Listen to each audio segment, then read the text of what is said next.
Covid के जाने के बाद भी वो त्रासद दौर शायद ही कोई भूल पाया हो जब लोग ऑक्सीजन सिलेंडर के लिए दर दर भटक रहे थे। हम सभी ने किसी न किसी अपने को खोया।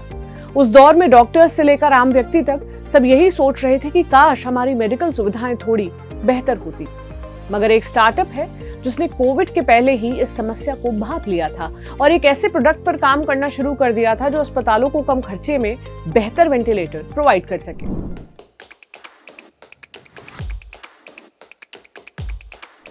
हाय, मेरा नाम है प्रतीक्षा और आप देख रहे हैं YourStory Hindi. YourStory हर साल अपने सिग्नेचर इवेंट टेक स्पार्क्स में आपके लिए कई हजारों में से चुनकर लाता है ऐसे 30 स्टार्टअप्स जो देश को बदल देने के साथ साथ अरबों की कंपनियां बनने की ताकत रखते हैं। इस साल टेक स्पार्क्स में भी हम आपके लिए लेकर आए हैं ऐसे 30 स्टार्टअप जिनके बारे में हम आपको एक एक कर बताएंगे अपनी वीडियो सीरीज टेक 30 2022 में। टेक 30 ने बीते 11 साल में 330 से ज्यादा स्टार्टअप्स को प्रोफाइल कर उनके बारे में दुनिया को बताया है। 35,000 से ज्यादा नौकरियां देने में मदद की है।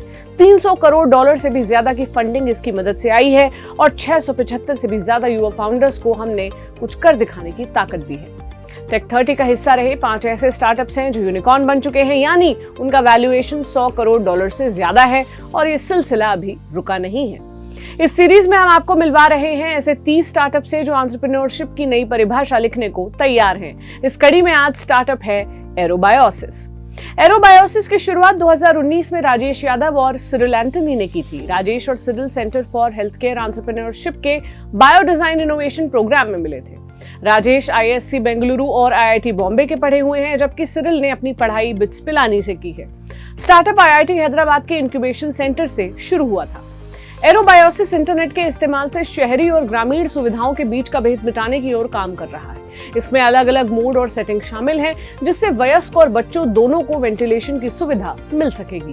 सुनिए फाउंडर्स क्या कहते हैं। नमस्कार, मैं राजेश यादव हूँ। मैं एरोबायोसिस इनोवेशंस प्राइवेट लिमिटेड कंपनी से हूँ। मैं इस कंपनी का CEO हूँ।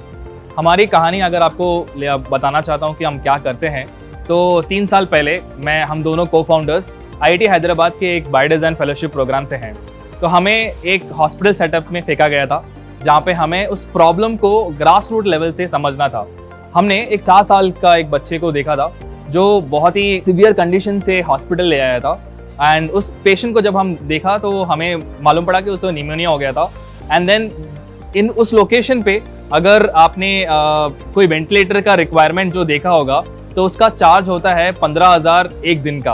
अगर कोई बच्चा जिसका फैमिली इनकम 30,000 पर मंथ होता है तो उसे 15,000 एक दिन के लिए पे करना असंभव है। इस प्रॉब्लम को समझने की कोशिश की तो वेंटिलेटर जो आजकल के हॉस्पिटल्स में है वो एक्सपेंसिव होते हैं बिकॉज वो इम्पोर्टेड होते हैं। तो हमें लगा मेक इन इंडिया के प्रोग्राम के थ्रू अगर हमने पूरी डिवाइस वेंटिलेटर को इंडिजिनियसली बनाएंगे तो प्राइस कितना कम हो सकता है। ये कोशिश के साथ हमने इस कंपनी को फाउंड किया था।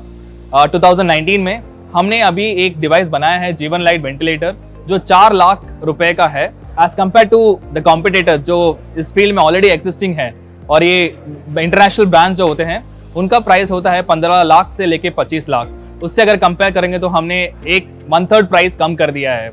और इसके अलावा हम इस डिवाइस को ऐसे बनाया है यूजर नीड के हिसाब से जिससे कि इस वेंटिलेटर को हम रूरल सेटअप में भी ले जा सकते हैं।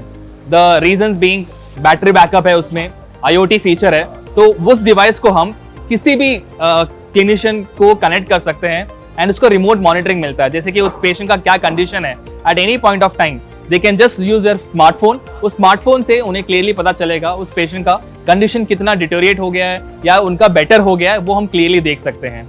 तो ये हमारा IoT based smart affordable ventilator है for Indian health care scenario for rural startup. Aerobiosys के इक्विपमेंट अस्पतालों, मेडिकल इंस्टीट्यूशंस और प्राइवेट प्रैक्टिशनर्स के लिए उपलब्ध होंगे। इनका फ्लैगशिप प्रोडक्ट जीवन लाइट दुनिया का पहला ऑटोमेटेड इंटेलिजेंट वेंटिलेटर है जो पेशेंट के लंग डैमेज को SpO2, ECG डेटा और CT स्कैन या एक्सरे की मदद से डिटेक्ट कर सकेगा। क्या राय है आपकी स्टार्टअप के बारे में, मुझे कमेंट बॉक्स में जरूर बताएं। मिलेंगे एक नए स्टार्टअप के साथ। आप देखते रहें योर स्टोरी हिंदी। मेरा नाम प्रतीक्षा है, कैमरे के पीछे है मनोज। शुक्रिया।